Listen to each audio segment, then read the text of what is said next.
अस्सलाम वालेकुम। अस्सलाम वालेकुम।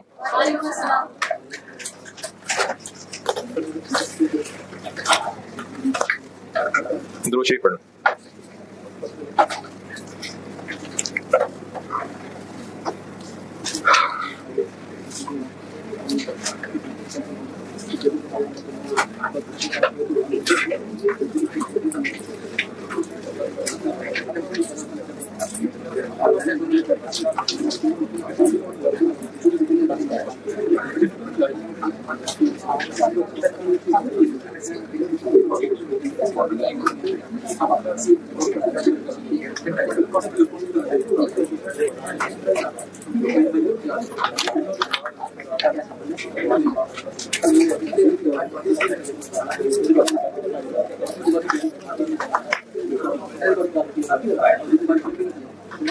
एक सवाल होमवर्क कहा था कि आप दोबारा कोशिश कराएं, तो आपने कोशिश की भी होगी और मसला भी कोई नहीं आया होगा। आया है, कोई मसला नहीं आया ना आया। करते हैं डिस्कस करता हूँ, दोनों करता हूँ।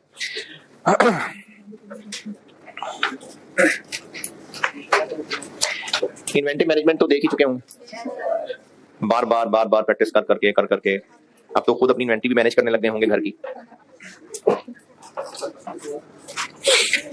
अच्छा, कॉस्ट में ना ये शॉर्ट टर्म डिसीजन मेकिंग रह गया, और लेकिन ऐसा है कि कोशिश तो सही अच्छा पढ़ाने की कर रहा हूँ, और बस इसी वजह से मैं सीवीपी पे ऑलरेडी जो प्लान था उससे मैं ज्यादा ही टाइम लगा रहा हूँ। तो इतनी सब कहानी सुनाने का मकसद यह है मेरा कि क्लासेस तो पढ़ानी ही है। तो एक तो आप कल शाम को आ जाएं, इसके बाद आ जाएं मतलब रुक जाएं, रात तक रुक जाएं। कॉस्ट कह रहा हूं ना। कल इसके बाद आप आएंगे, फिर जब आप जाएंगे तो आपको लगेगा सदियां बीत गई, में आए हुए हैं। नहीं 12 तक तो नहीं, 11:45। इस क्लास के बाद कल एक डबल क्लास अगर आप रुक सकें तो, और ऑब्वियसली ज़रा एक्स्ट्रा है तो वो यूट्यूब पे तो दूंगा ही वो क्लास, लेकिन कल इसके बाद एक्सटेंड करके कुछ चल फिर के हाथ मुंह धो के दोबारा बैठ जाना, आके चाय पिया ना। और तो कल एक डबल एक्स्ट्रा क्लास तकरीबन जैसे FR1 किया करता हूँ 7 बजे तक। और जो लोग अपने अपने घरों को चले जाएं तो वो ये वाली एक्स्ट्रा क्लास जरूर देख के आना, क्योंकि शॉर्ट टर्म डिसीजन मेकिंग की बेस मैंने बनाई होगी। तो जब मंडे की क्लास आप लेने आए तो ये, क्योंकि ये कल रात को इंशाल्लाह हो जाएंगी अवेलेबल, तो फिर 9-10 के दिन में वो ले लेना क्लासेस। तो कल शाम को फिर एक्स्ट्रा क्लास लूंगा, ठीक है? इसके बाद बस चलते रहे साथ साथ, बस जहां इतना सब्र किया थोड़ा और हिम्मत से ही है। क्या हुआ? okay.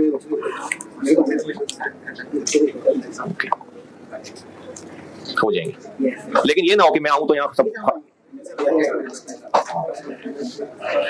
अच्छा, एक सवाल मैंने वो परसों कहा था, वो आपसे कहा था दोबारा देख के आइए। इस तरह के सवाल जो है ना, वो ये कह के छोड़ नहीं देते कि हमसे होने नहीं होने थे, लेकिन अब अगर दोबारा आ जाए तो आप तो हो ना। और उसके अलावा इसमें सारा सवाल बेशक ना हो, लेकिन कोई ना कोई मुश्किल कैलकुलेशन होती है जो फिर किसी सवाल में टेस्ट हो जाती है। तो इस सवाल में मैंने थोड़ी समरी कल बताई थी, दोबारा बताता हूं। ये मैं डिस्कस कर रहा हूं ऑटम 21। इसमें जो मसले हैं जो मुझे लगता है वो सारे डिस्कस कर देता हूं, बाकी आपने कुछ पूछना हो तो पूछ लीजिएगा। इसमें ना 4 कॉलम्स दिए हुए थे, ये एक्चुअली 4 डिफरेंट बजट्स थे।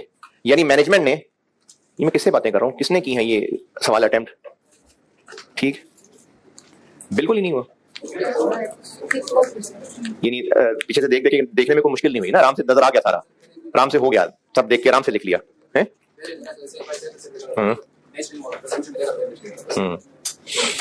ये 4 अलग अलग बजट थे, और मैनेजमेंट ने 4 डिफरेंट प्रोडक्शन के हिसाब से, सेल्स के हिसाब से ये 4 कॉलम बनाए हुए थे।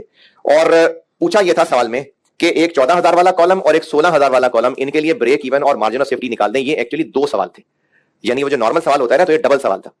एक बजटेड सेल्स 14,000 रख के और एक बजटेड सेल्स 16,000 रख के, तो ये डबल सवाल था। और हमने डबल सवाल करते हुए फिर डेटा भी वो रिस्पेक्टिव कॉलम वाला लेना था। जब 14,000 का सवाल सॉल्व कर रहे थे तो 14,000 वाला कॉलम यूज करना था, 16,000 का सवाल सॉल्व कर रहे थे तो 16,000 वाला कॉलम यूज करना था। तो ये एक तो मसला ये है कि डबल सवाल था। 14,000 वाले को बताता हूं पहले। एक सवाल ये 14,000 बजटेड यूनिट्स के साथ है। अब हमें निकालना है ब्रेक इवन, तो ब्रेक इवन के लिए चाहिए टोटल फिक्स कॉस्ट और कंट्रीब्यूशन पर यूनिट कर लें या सीएस जो मर्जी कर लें। कंट्रीब्यूशन पर यूनिट निकालने के लिए एक तो सेल प्राइस थी, कमीशन थी डिस्ट्रीब्यूटर की, मटेरियल कॉस्ट थी और कन्वर्जन थी। मटेरियल के लिए आपको उसी कॉलम में टोटल मटेरियल कॉस्ट बताई हुई है, पर यूनिट 14,000 से डिवाइड कर लें, वो आ जाएगी 1350 थी शायद। 14,000 वाले कॉलम में जो मटेरियल, देखिए मटेरियल कॉस्ट तो वेरिएबल ही होती है ना, तो इसलिए उसको पर यूनिट बना लें, तो टोटल जो फिगर दी हुई है ऊपर 14,000 यूनिट्स लिखे में डिवाइड कर लें तो ये आ जाएगी। और कन्वर्जन की फिगर कैसे निकलेगी, ये कल भी बताया था कि इसमें लगेगा वो बरादरियों वाला हाइलो मेथड, 11,800, 14,000 और 16,000। इसके लिए हमें एक कैटेगरी करनी पड़ेगी फिक्स कॉस्ट के लिए। फिक्स कॉस्ट की कैटेगरी बनेगी ये, 13 से ऊपर और है, 13 से नीचे और है, और वेरिएबल के लिए बनेगी ये। तो इसमें से हमें सिर्फ यही मौका मिल रहा है हाइलो मेथड निकालने का। अब जब आप इससे हाइलो मेथड लगा के ए और बी निकाल लेंगे, बी आ जाएगा 430 शायद और ए आ जाएगा, तो वेरिएबल कॉस्ट इन तीनों में सेम है। तो जब 14,000 का सवाल सॉल्व करेंगे तो वेरिएबल आप यही 430 लेंगे, लेकिन जब फिक्स कॉस्ट लेंगे तो इसका आंसर 43 है, इसका 43 नहीं है, 10% महंगा करना पड़ेगा। तो इसलिए कन्वर्जन में से वेरिएबल 430 इस्तेमाल होगा, लेकिन फिक्स जो है वो इसको 10% महंगा करके होगा। सेल प्राइस और कमीशन के अलावा ब्रेक इवन और मार्जिन ऑफ सेफ्टी निकालने में और कोई मसला है तो पूछें। सेल प्राइस और कमीशन के अलावा, चले सेल प्राइस और कमीशन बताता हूं।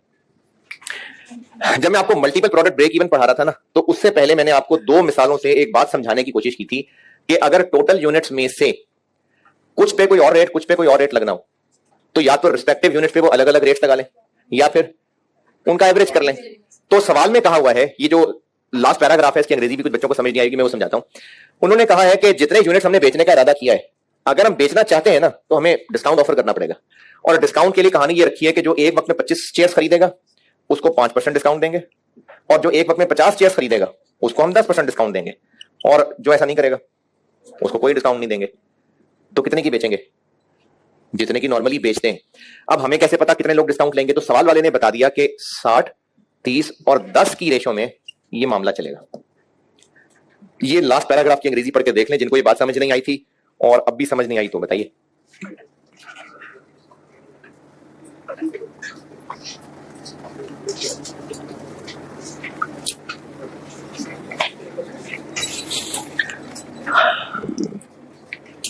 हाँ जी, लास्ट पैराग्राफ की अंग्रेजी।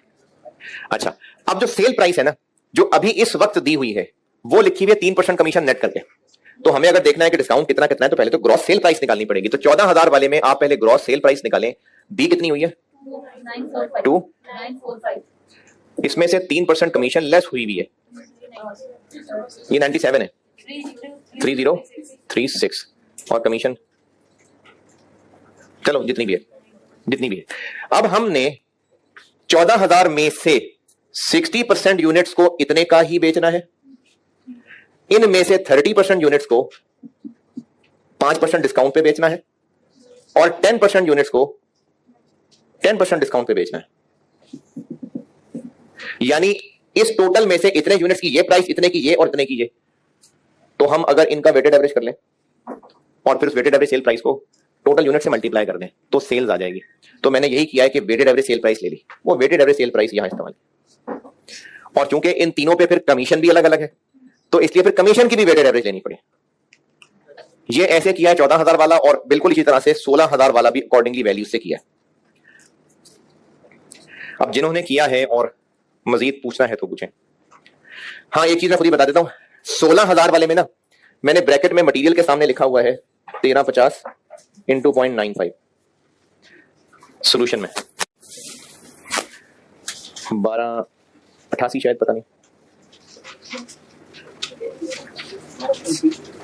84, ये ऐसे किया मैं। ये ना मैंने चीज चेक की थी, उसके बाद ऐसा किया था। आप ऐसे ना करें। 1350 कैसे निकाला? 14,000 वाले कॉलम में मटेरियल कॉस्ट को 14,000 से डिवाइड करके। यही सलूक 16,000 वाले कॉलम में भी करें।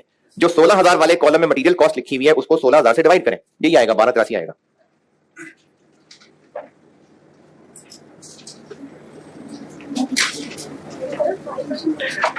तो वो ऑलरेडी रिड्यूस्ड है ना।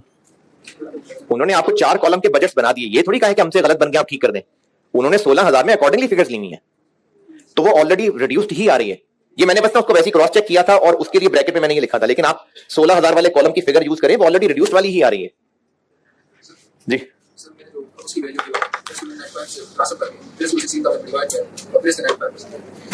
दोबारा 20,520 डिवाइडेड बाय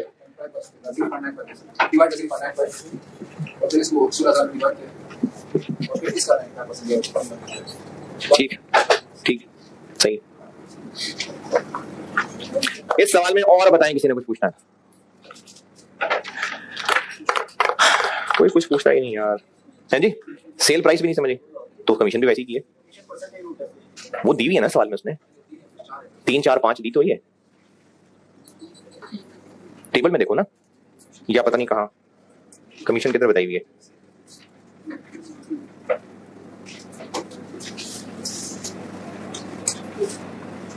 ये लास्ट पैराग्राफ में बताई हुई है ना कमीशन।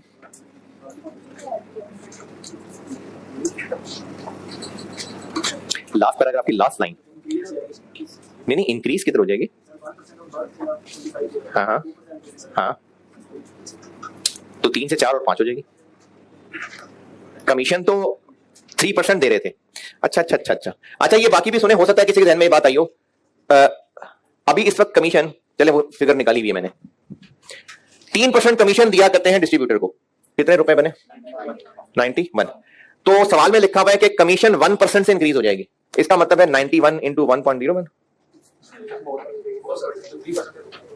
किसी को ये लग रहा है, ये कह रहे हो? ये तो हम कहते हैं जब कोई महंगाई करनी होती है किसी रुपी फिगर में, ये तो डाटा इस तरह का दिया हुआ है कि कमीशन 3% मिलता है, अब उसकी कमीशन 1% बढ़ जाएगी तो 4 हो जाएगी ना। जैसे अगर कोई इंटरेस्ट रेट है 12% और कहा जाए कि जी इंटरेस्ट 1% महंगा हो जाएगा, तो रेट की ही महंगा होने की बात कर रहे हैं ना। तो कमीशन चूंकि सवाल में बताई ही एक परसेंटेज की शक्ल में हुई है 3%, और फिर कह रहे हैं कि जी उसको हम 1% और बढ़ा देंगे, मतलब 4 कर देंगे। एक मैंने कहा था autumn 19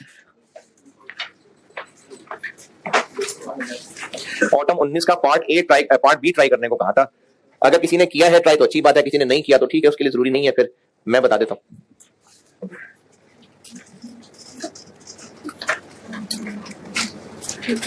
autumn 19 question 1 मिशियाटो private limited, इसका मैं आपको पार्ट बी बता रहा हूं। अच्छा, जिन्होंने नहीं भी ट्राई किया अब पढ़ लो यार, मैं करा देता हूं ना, पढ़ ले, सवाल पढ़ ले। ऑटम 19 मेरी बुक में क्वेश्चन नंबर 5 था। इसका पार्ट ए मैंने खुद बोर्ड पे किया था, रग्स और कारपेट थे और इनका ब्रेक इवन और मार्जिन ऑफ सेफ्टी निकाल दिया था। इसी का सवाल एक नजर दोबारा देख लें और सॉल्यूशन भी देख लें, फिर मैं इसका पार्ट बी बताता हूं।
चले ठीक है, पढ़ लिया।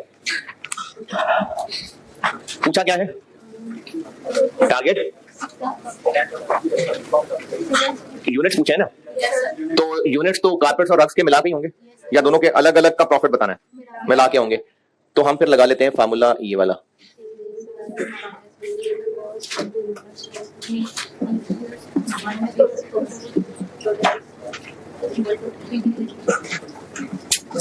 ठीक है, ये कर लेते हैं। और ये होती है कंट्रीब्यूशन पर यूनिट। और चूंकि 2 प्रोडक्ट्स हैं, अभी वो वहां भी बात बता के हटाऊं, कि हम टोटल यूनिट्स को वेटेड एवरेज से मल्टीप्लाई कर सकते हैं। दो प्रोडक्ट है ना, ये यूनिट्स किसके होंगे, सिर्फ कारपेट्स के या सिर्फ रग्स के, दोनों के कंबाइन होंगे। तो इसका मतलब ये टोटल यूनिट्स हैं, तो हम इनको मल्टीप्लाई फिर कारपेट्स और रग की कंट्रीब्यूशन के वेटेड एवरेज से भी कर सकते हैं। और वो निकाला हुआ वेटेड एवरेज पार्ट ए के लिए निकाला हुआ था 1840। ये यूनिट्स कितने हैं पता नहीं, ये 60। अच्छा, जिन्होंने भी सवाल की एफर्ट की है, ये फिगर्स में कोई एतराज, ये समझाता हूं। ये इक्वेशन बड़ी अच्छी थी। हमने कारपेट कितने का बेचना है? अच्छा, इसको मैं ना ये एक्स कह देता हूं, यूनिट्स एक्स है। कारपेट एक कितने का बेचना है? 24,000। और कारपेट बेचने कितने हैं? इतने। और रग्स बेचना है 4,000 का, और रग्स बेचने हैं एक्स। और ये मैंने फिर से इक्वेशन लिख के बता दी जो बात समझाना चाह रहा हूं। इसमें से एक्स कॉमन ले लें तो वो 8,000 क्या चीज होगी? वेटेड एवरेज सेल प्राइस ना। यही जो बात अभी बार बार समझा रहा हूं। तो weighted average sale price use कर लें तो भी सेल्स आ जाएंगी। तो टोटल सेल्स या कह लो कि टारगेट सेल्स आ जाएंगी ये।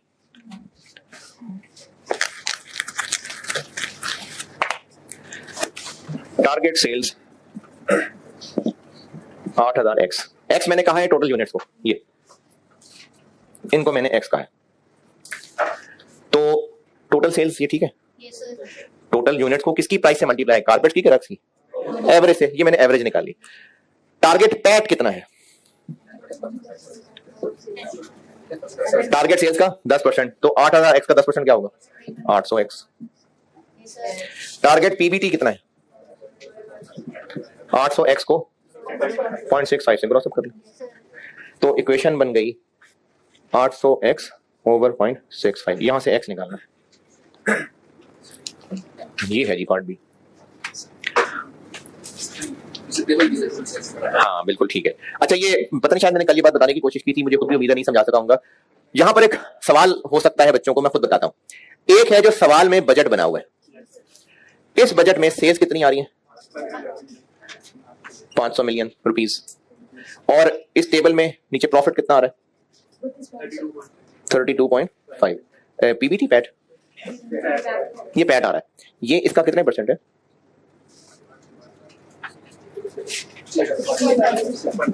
यानी अभी इस वक्त जो बजट बना हुआ है वो इतना है कि हम इतने कारपेट्स रख बेच लेंगे, इतनी सेल्स कर लेंगे, इतना पैट होगा। और अभी इस वक्त जो बजट है उसके मुताबिक 6.5% बिजनेस पैट कमाने की उम्मीद कर रहा है। आपसे पूछा यह है कि कितने यूनिट्स बेचें कि टारगेट पैट 6.5 की बजाय 10 हो जाए। किसका 10? इसी 500 मिलियन का, या अब वो जो यूनिट्स पूछे हैं उनको बेचने की जो सेल्स होंगी। सवाल की रिक्वायरमेंट की वर्डिंग पढ़े ना, फ्लो में वर्डिंग पढ़े कि मैनेजमेंट कितने यूनिट्स बेचे ताकि पैट 10% ऑफ सेल हो जाए। तो जो यूनिट्स आप बेचेंगे, जितने वो पूछ रहा है, उनकी सेल्स का 10% हो जाए, या वो जो बजट में सेल्स सोची थी बस किसी तरह 50 मिलियन कमा पाए। देखिए, अगर उसने इसी का 10% कहना होता तो कह देता 50 मिलियन कमाना चाहते हैं। हाँ नहीं, जो बजट बनाया था उसके मुताबिक तो ये रिजल्ट है। लेकिन मैनेजमेंट चाह रही है कि हम और बताएं क्या करें, ये पसंद नहीं आया हमें। हम कितने यूनिट्स बेचें कि पैट सेल्स का 10% हो? किस सेल्स का? इसी 500 मिलियन का। नहीं समझ आ रही? अच्छा चलें, अंग्रेजी छोड़ें, मैं आपको 2 जुमले बोलता हूं। साल के शुरू में बजट बनाया था ये, जिसमें 500 मिलियन रुपए रेवेन्यू है, और वो पार्ट ए में निकाल लिए थे बजटेड यूनिट्स, वो निकाल लिया था ना 1:4 की रेशो से। पता नहीं 82,500 या पता नहीं ब्रेक इवन था, वो 62,500 बजटेड निकला था। ये 62,500 यूनिट्स बेचने का बजट बनाया था। इस बजट के मुताबिक बिजनेस ने इतना प्रॉफिट कमाना था, लेकिन ये है 6.5% ऑफ सेल्स। मैनेजमेंट को लग रहा है थोड़ा है, हम और प्रॉफिट कमाना चाहते हैं। ये 6.5 सवाल में बताया नहीं निकालने को, तो मैं समझा रहा हूं ये। अब अगर मैनेजमेंट ये अपनी सेल्स टीम को, एग्जामिनर नहीं, मैनेजमेंट अपनी सेल्स टीम को कहे कि नहीं यार ये पसंद नहीं आया, और यूनिट्स बेचो, जाके इतने यूनिट्स बेचो कि प्रॉफिट 10% ऑफ सेल्स हो। तो 10% ऑफ कौन सी सेल्स हो? जो बेचेंगे। 500 का 10% नहीं हम उनको कहेंगे। अगर 500 का 10% बोलना होता तो हम कहते जी इतने यूनिट्स बेचो कि 50 मिलियन प्रॉफिट हो जाए। तो अगर वो कह रहा है 10% ऑफ, इतने बेचेंगे 10% ऑफ सेल्स प्रॉफिट हो, तो वो जितने बेचेंगे उन्हीं की सेल्स का ना। तो इसलिए वो उसी को मैंने 8,000 एक्स कहा था और उसी का 10% रखा है। अब करते हैं सवाल एक, ऑटम 10 पढ़ लें।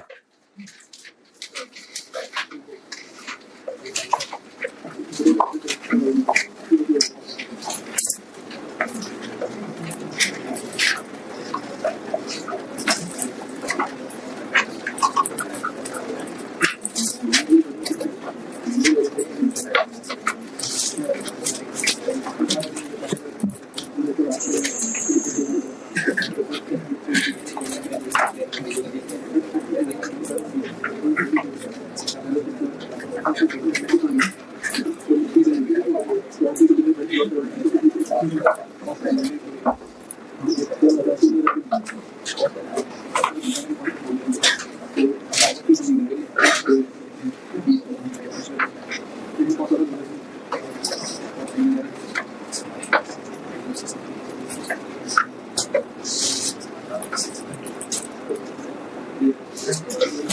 मेरी बुक में होगा क्वेश्चन नंबर 17।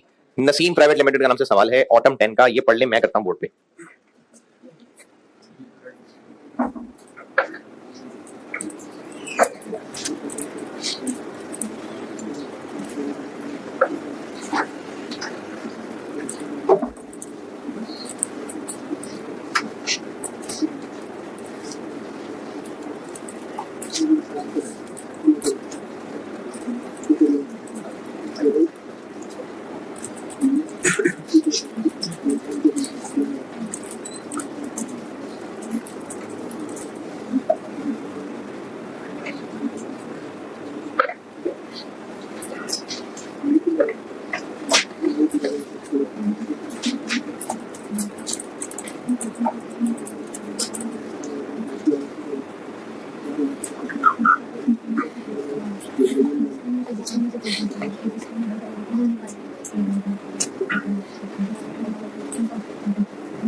हाँ जी, कैसे पता चल रहा है इस टॉपिक का सवाल?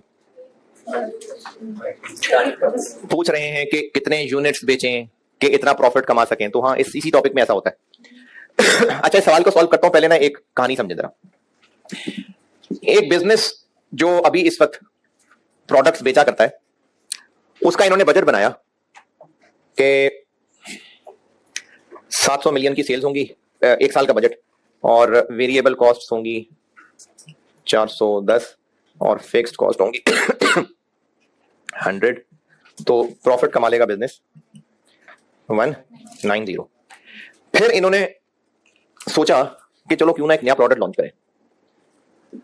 अगर वो प्रोडक्ट हमने लॉन्च कर लिया, जो जो हम सोच रहे हैं वैसा हमने कर लिया, तो हम इस प्रोडक्ट के जितने यूनिट्स बेच पाएंगे इनटू प्राइस, हम इतनी को सेल्स कर लेंगे, फिर इतनी वेरिएबल कॉस्ट लग जाएगी, और इसकी वजह से हमें कुछ नई मशीनें किराए पे लेनी पड़ेगी, उनकी कुछ नई मशीनें खरीद के एडप्शन करनी पड़ेगी, कुछ परमानेंट स्टाफ रखना पड़ सकता है। इन शॉर्ट कुछ और फिक्स्ड खर्चे भी हो जाएंगे।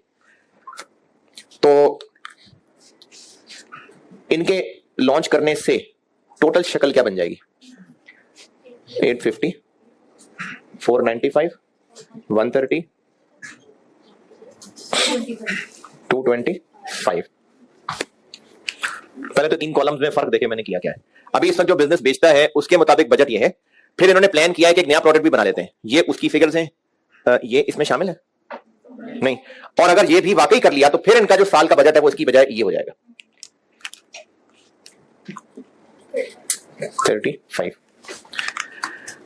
अगर क्वेश्चन ये हो कि अच्छा ये 150 और ये 85 क्या है, इस नए प्रोडक्ट के units into sale price into variable cost.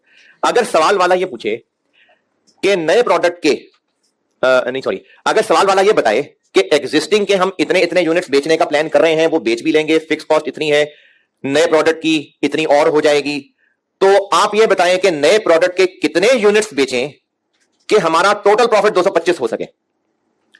Total profit 225 हो सके तो हम सोल्यूशन करते हुए यहां रखेंगे 225। फिक्स कॉस्ट क्या रखेंगे?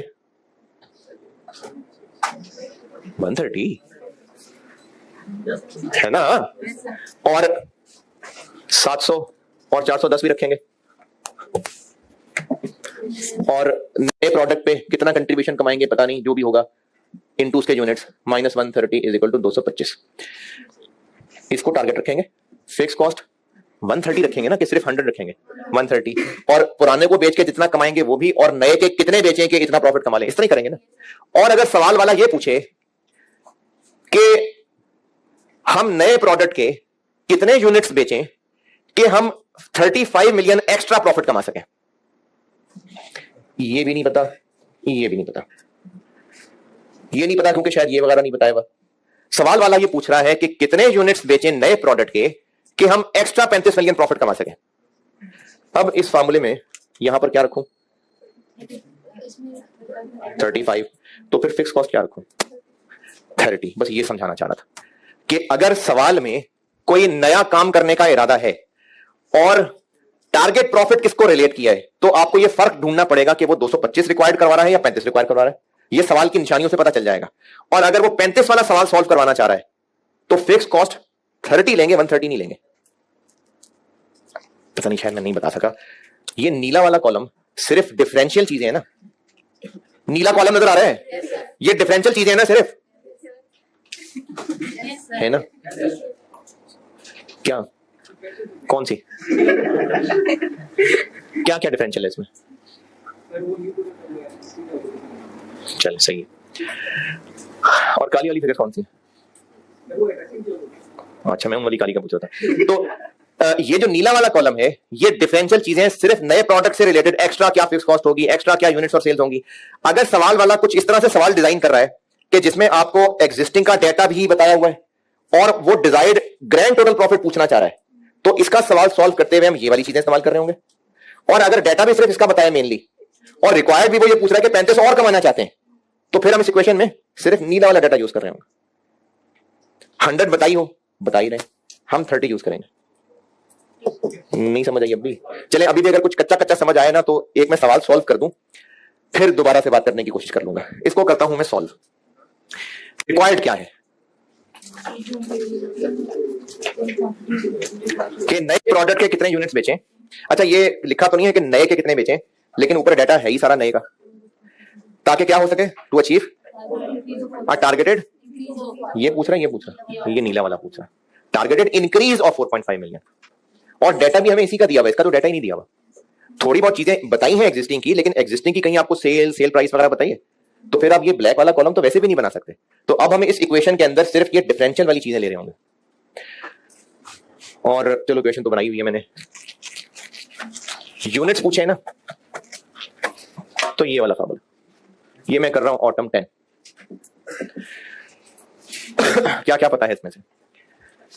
ये यूनिट्स कितने के बेचेंगे पता नहीं, -1 यूनिट बनेगा कितने का पता नहीं, यूनिट्स कितने बेचेंगे ये तो पता ही नहीं, टोटल फिक्स कॉस्ट कितनी होगी पता नहीं, इज इक्वल टू टारगेट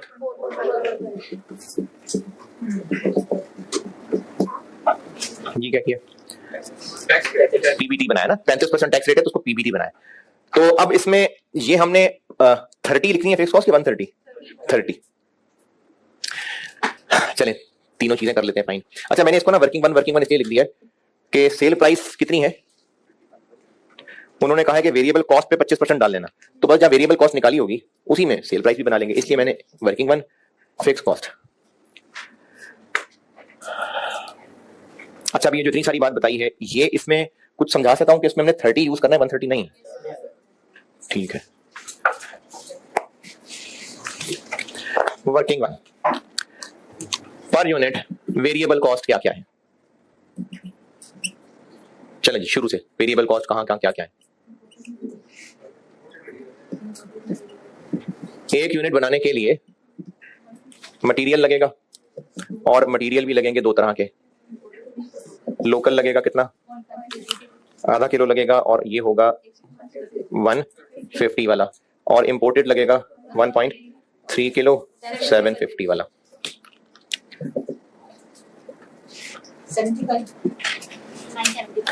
975। और डायरेक्ट लेबर भी लगेगी कितनी, 2 घंटे लगेंगे, 300 पर आवर वाला 600। वेरिएबल ओवरहेड भी लगा दें,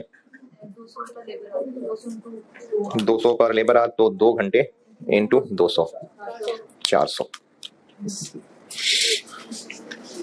यहां तक कोई परेशानी और कुछ? सेलिंग एंड एडमिनिस्ट्रेशन में भी है वेरिएबल, उसके अलावा बताएं और कुछ, लिखता हूं मैं वो, उसके अलावा कुछ। एक यूनिट बनाने में सब लगेगा, ऑलरेडी पर यूनिट करके दिया हुआ है, लेकिन और कुछ थोड़ी सी प्रोसेस कॉस्टिंग दोहराएं, हाँ जी, ये जो लॉस होगा इसकी स्क्रैप वैल्यू भी है, तो वो इसमें से लेस हो जाएगी। कितनी है स्क्रैप वैल्यू, कितनी है? 80 रुपए पर किलो। तो हमें देखना पड़ेगा कि कितने किलो जाया होगा,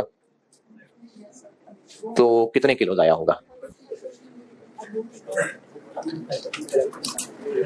एक यूनिट के लिए इनपुट कितना लगेगा? लोकल 0.5 और इंपोर्ट 1.3। लेकिन प्रोडक्ट का वजन कितना होगा? तो 0.2 किधर जाएगा? ये हो जाएगा लॉस। अच्छा, अब ये जो 0.2 लॉस होगा ना, ये दो तरह का होगा। इसमें से कुछ जो है वो चिड़ियां ले जाएंगी, एवेपोरेट हो जाएगा, तो हवा में गया ना। कितना? 5% ऑफ, कितना? 0.09। 0.2 किलो होगा जाया। लेकिन ये ना पहले भी एक अबाबिल फूड वाला सवाल कराया था, उसमें लॉस के दो हिस्से थे, कि एवेपोरेशन थी और एक रिजेक्शन थी। तो इसमें भी ना ऐसे ही कहा हुआ है कि ये लॉस तो हमें यहां से नजर आ रहा है, लेकिन इसका ब्रेकअप ये है कि जो एवेपोरेट होगा वो तो गया ना, वो तो हवा में गया, लेकिन बाकी ये होगा जो वेस्ट है वाकई, और इस वेस्ट को हमने 80 रुपए किलो का बेच पाना है। जो एवेपोरेट होगा वो तो नहीं ना सेल होगा, ये जो बाकी वेस्ट बच जाएगा इस 0.2 किलो में से, ये वेट लॉस होगा और ये रिजेक्शन वाली चीज होगी, तो इसको हम 80 रुपए का बेच लेंगे।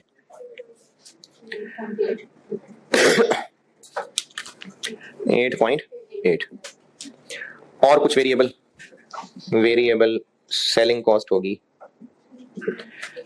359, तो वेरिएबल कॉस्ट बन गई 2400.2। ये वेरिएबल कॉस्ट आ गई, और सेल प्राइस भी इसी से ही बना लेते हैं। कंपनी 25% इसमें ऐड करती है, तो इसको 25% बढ़ा दें।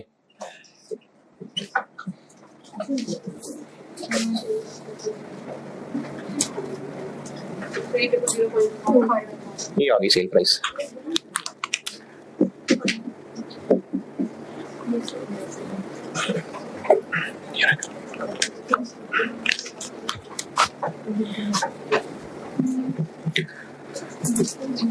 एडिशनल वाली ही निकालेंगे ना।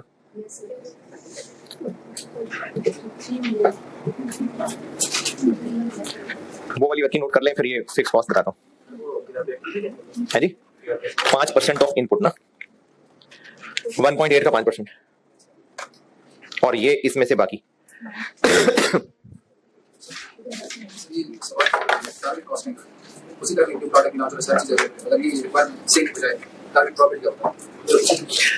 अच्छा, वैसे अगर वो और करें तो इन दोनों को अगर आप एक जैसा भी समझ लें तो कोई मसला नहीं है, क्योंकि एक आइसक्रीम वाला सवाल किया था टारगेट कॉस्टिंग में, तो वो भी कुछ ऐसा सही काम हो रहा था।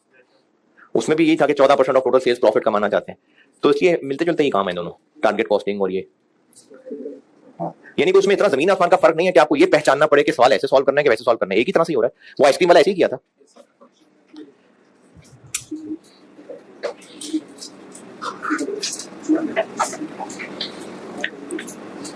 वो कल कुछ बच्चे इधर पक्का पक्का दावा कर रहे थे कि फोरकास्ट बड़ा जबरदस्त है और बहुत तेज बारिश होगी, और यहाँ कुछ लोग बैठे हुए थे। नहीं, और भी तक उधर बैठा हुआ था, पता नहीं F1 में शायद।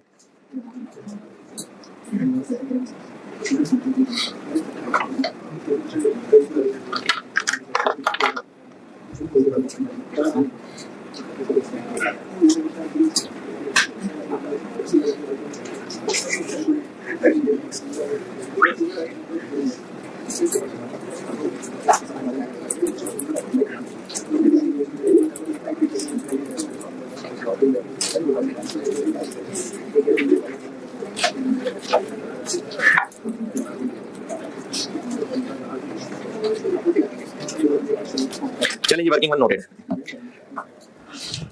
फिक्स कॉस्ट ढूंढने सवाल में कहां है? पहले पैराग्राफ में, तो यहां 3 मिलियन लिख दो, 3 मिलियन लिख दो। FR1 पढ़ के बर्बाद कर दिया सारा। 3 मिलियन एक्सपेंस है। प्लांट में अपग्रेडेशन होगी तो वो तो प्लांट की कॉस्ट में ऐड होगा, एक्सपेंस तो नहीं है। आगे चले, 0.1 2 3 क्या? डेप्रिसिएशन। तो डेप्रिसिएशन लेंगे हम कितनी कितनी? सिर्फ 3 मिलियन वाले पे लेनी है डेप्शन, एग्जिस्टिंग पे क्यों नहीं? क्योंकि वो तो पहले ही है जो डेप्रिशिएट हो रहा है, वो वाला तो ये है। हमने एडिशनल वाले फिक्स कॉस्ट लेनी है, तो सिर्फ 3 मिलियन वाले पे डेप्शन लेनी है। नहीं, 3 मिलियन उसमें हमने अपग्रेडेशन करानी होगी ना, तो इसकी वजह से एक्स्ट्रा डेप्शन तो वही है। बाकी 10 मिलियन पे तो पहले भी डेप्शन होती थी, अब भी होगी। होती तो बता देते ना, वो वही है जो पहली मशीन है। यानी आप कह रहे हैं कि ये यूज करो, इत्तेफाक से फिगर्स भी देखो भी आगे। हाँ नहीं, बात इसकी वजह से नहीं है, बात यह है कि जितनी फिक्स कॉस्ट पहले होती हैं वो होती हैं। अगर ये नया प्रोडक्ट लॉन्च किया तो एडिशनल फिक्स कॉस्ट क्या होंगी? तो जो फिक्स कॉस्ट बिजनेस की पहले थी वो है, हम सिर्फ ये एडिशनल वाला पोर्शन ले रहे हैं, तो इसलिए 3 मिलियन वाला पोर्शन डेप्रिसिएशन। 0.4। जब ये नया प्रोडक्ट लॉन्च नहीं किया तो हमारा हर महीने 150,000 फिक्स कॉस्ट हुआ करती है, और अगर इसको लॉन्च कर दिया तो 170 हुआ करेगी। तो हमने कौन सी चीज लेनी है? 20 लेंगे हम। ये 150 है, इट विल इंक्रीज टू 170, तो 20 लेना है हमने। वर्डिंग दोबारा देखें, अभी हमारा एग्जिस्टिंग पर मंथ 1.5 लाख खर्च हुआ करता है, नया प्रोडक्ट आएगा तो यही इंक्रीज टू 170 हो जाएगा, तो 20 एडिशनल फिक्स कॉस्ट आएगी ना, तो 20,000 पर मंथ है ना।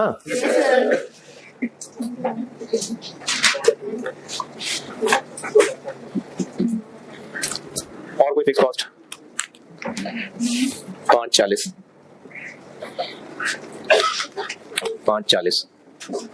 तो यहां से यूनिट्स टू बी सोल्ड आ जाएंगे। लगता है बारिश होने वाली है, छुट्टी दे दे जी। हाँ जी, एक सवाल यहां पर आना चाहिए था, चलें आ ही गया आखिर।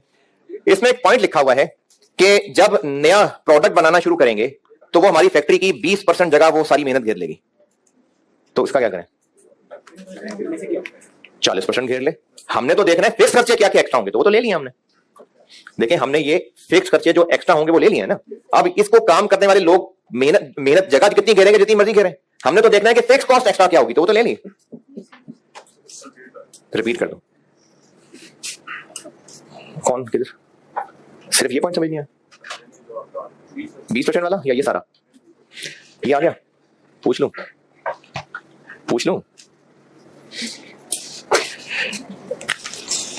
पहले प्लांट 10 मिलियन का था, तो उसकी डेप्रिसिएशन हुआ करती थी 1 मिलियन। इस प्लांट पे हमें 3 मिलियन इसकी वजह से अपग्रेडेशन करनी पड़ेगी, तो इतनी डेप्शन मजीद हो जाएगी। नया प्रोडक्ट सिर्फ इस पोर्शन ऑफ प्लांट पे बन रहा होगा, या सारे प्लांट इस्तेमाल हो रहा होगा? सारा प्लांट हो रहा होगा ना इस्तेमाल, या हो सकता है आधा प्लांट इस्तेमाल हो रहा हो। तो ये जानने से क्या फर्क पड़ रहा है कि आधा इस्तेमाल हो रहा है कि पूरा इस्तेमाल हो रहा है? हमने फिक्स कॉस्ट में कौन सी फिगर लेनी है?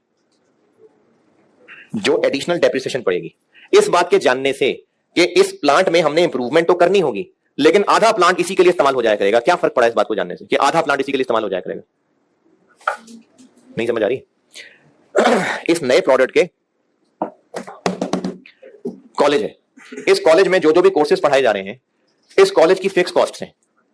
अगर एक नया कोर्स पढ़ाया जाए और उसके लिए कमरा अलग बनाया जाए, लेकिन इस बिल्डिंग का किराया जितना पहले था अब भी उतना ही होगा या चेंज हो जाएगा? है,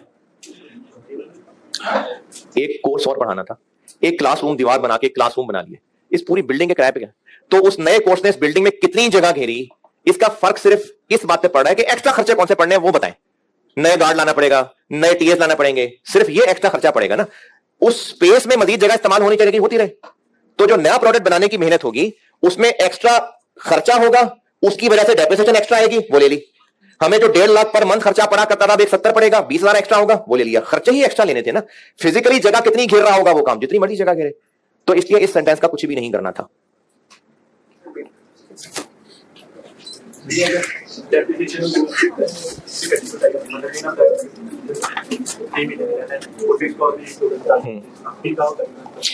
इकट्ठी डेप्शन क्यों बताई होती?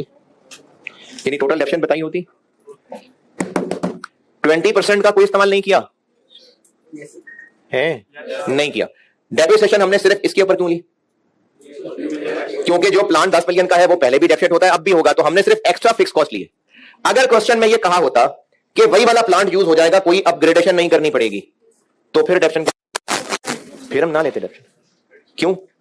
क्योंकि पहले भी 1 मिलियन डेप्रिसिएशन हुआ करती थी, अब भी 1 मिलियन होगी, और अगर कहा जाए कि वो प्लांट आधा उसी के लिए इस्तेमाल हो जाया करेगा तो कोई बात नहीं, पहले भी 1 मिलियन डेप्रिसिएशन होती थी, अब भी 1 मिलियन डेप्रिसिएशन होती है। तो हमने सिर्फ ये वाली डेप्रिसिएशन इसलिए ली है क्योंकि और खर्चा होने से डेप्रिसिएशन एक्सपेंस और हुआ करेगा, तो वो हम एडिशनल वाला यूज कर रहे हैं, क्योंकि ये नीले वाले के ऊपर सवाल है। आंसर क्या निकला? 1 2 चले, काफी नहीं, पॉइंट्स काफी हैं जी।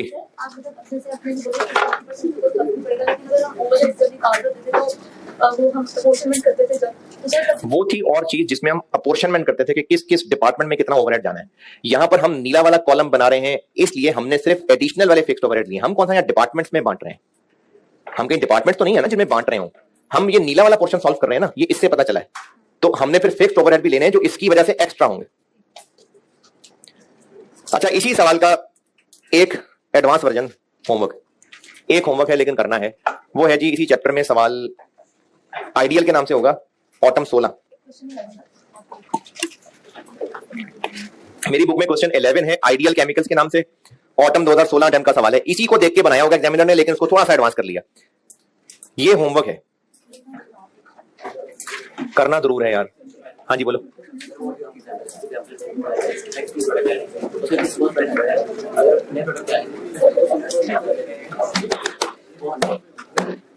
जी और नया प्रोडक्ट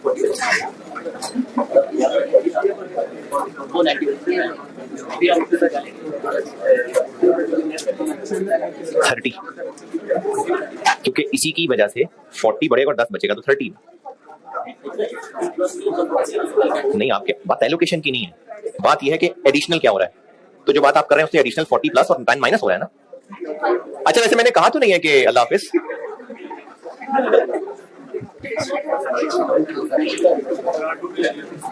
चले आपके इस कॉन्फिडेंस के ऊपर अल्लाह हाफिज।